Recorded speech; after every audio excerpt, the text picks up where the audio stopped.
If you've ever felt like your life is one big chaotic mess and you can't get anything done, or it feels like you're just running on a treadmill and not completing anything that's important to you, then this video is for you. Today I wanted to share 7 micro habits that have really helped me transform my life. Number 1, the 2-minute rule. The 2-minute rule is where if anything takes, any sort of task takes anything less than 2 minutes, or sometimes even 5 minutes, I force myself to do it regardless of whether I feel like it or not.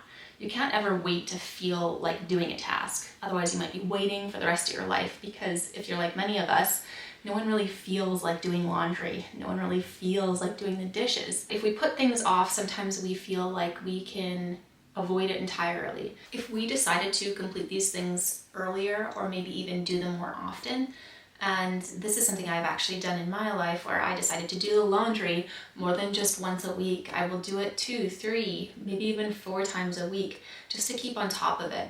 And it helps me feel less overwhelmed. Ultimately, these tasks need to get done, and whether you do it now or in the future, it ends up being an issue of whether you decide to deal with it now to mitigate the stress that you're going to feel later, or pretending that you're gonna push it off to feel some sort of relief temporarily. But ultimately, it'll need to be dealt with at some point or another. And I just personally feel like facing reality and dealing with it earlier is a lot better. With a little bit of focus, we can get this out of the way immediately, and it doesn't weigh on our mind anymore. Sometimes even making a quick call, booking an appointment. If you're like me, I really hate booking appointments. It's just something that I dread. It's one of those things that I just would put off forever. And so it's really been helpful for me to actually get these things out of the way a lot quicker. Number 2, make your bed in the morning. This one's quite simple, but there is actually a pretty big correlation between your mental state and how clean your house is, or how clean your room is. I think Jordan Peterson had it right when he said that you need to make your bed first before trying to tackle the world's problems. When you focus on something small that's easy to do first thing in the morning, it's easier to conquer the rest of the tasks of the day without getting too overwhelmed. Number 3, set daily tasks that you intend to complete either the night before or the morning of. The reason I like to do this is because sometimes I feel like my mind is all over the place, and sometimes narrowing down the important steps and the things that are most important for me to complete within the day will help kind of zone in my focus on just those topics or just those items. And then the rest of the noise kind of dissipates. It's not something to focus on. And then by the end of the day, I feel a lot better having completed the things that were important to me.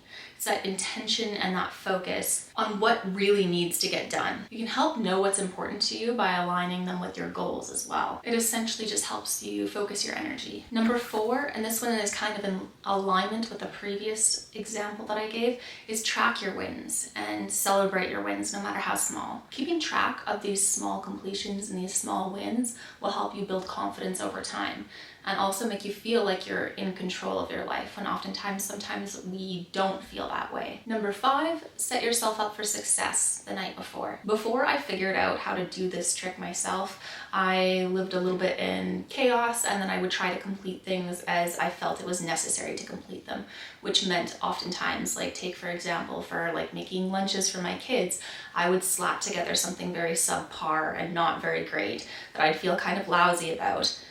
But when I started making lunches the night before, I could put intention into what I was packing them, making sure that it was healthy. And this helped me make sure that I packed everything that I wanted to put in their lunches for their nutrition and for their growing bodies. Something else I like to do in this example is to set my clothes out for tomorrow the night before.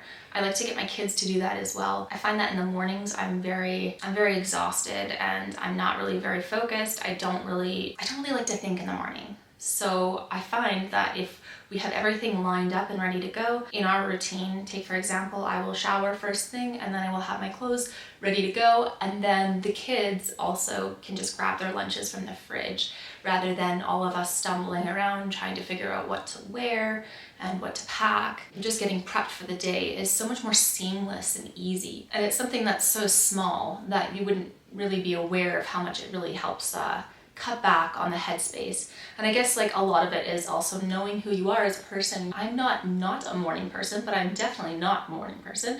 I guess I'm just, I find that it's hard to shift on in the morning. And so having prepped these things for myself the night before really helps make the morning smooth and easy. A lot of it is just like mentally treat yourself like you are a butler for yourself. You are helping yourself in the future. And actually, it's a really good way of looking at it. It sets future you up for success. Number 6, start before you're ready. So this one kind of goes without saying that sometimes just jumping into a task or getting the things ready to jump into a task and starting before you're ready and letting your mind start running on why you might not want to do it, why it's not the right time, maybe I'll do it tomorrow, rather than doing that and allowing your mind to take over and start overthinking things. It's mostly just the pre-prep. Like take for example, for me, I like to work out on my lunch break. So I will get ready to work out 20 minutes beforehand so I can just jump right in. And there's less hassle that way as well. And number 7, eat the frog in the morning. This means that the task that you are dreading the most, complete it first thing in the morning. There's a big reason why you might want to do this. A lot of it is for psychology. The more that you put something off or dread it or overthink it, the bigger the problem seems. It seems to grow. It takes up a lot more of our mental space and makes us feel extremely drained. Now, if you deal with the problem that's bugging you first thing in the morning, then either you will get the steps to resolve the problem or the problem will be fixed before you can let it become a big issue. I realized that this was most helpful in the work environment because oftentimes there was a situation that I didn't know how to deal with, or didn't have the answers to it, or it was something that just felt extremely uncomfortable. And I think that when you push it off like that, you think that, hey, I'm gonna actually avoid this thing entirely. But that's actually not the case. And oftentimes, like I said, in my experience in the work environment, pushing something off and pretending it wasn't something I actually had to deal with actually made the problem way worse. So the problem snowballed in effect into something that was way worse. Maybe it was client impacting, or maybe it ended up messing up a bunch of other things. So if you just deal with it and you reach out and ask for help, or you look for clarity, or you just start the process of resolving the task at hand, then it doesn't have to become something big and out of control. And I think a lot of things in life kind of work like that. Like take for example, if you never booked the appointment to get a doctor checkup, maybe you might end up leaving something that turns into a big monstrous mess and makes you really sick.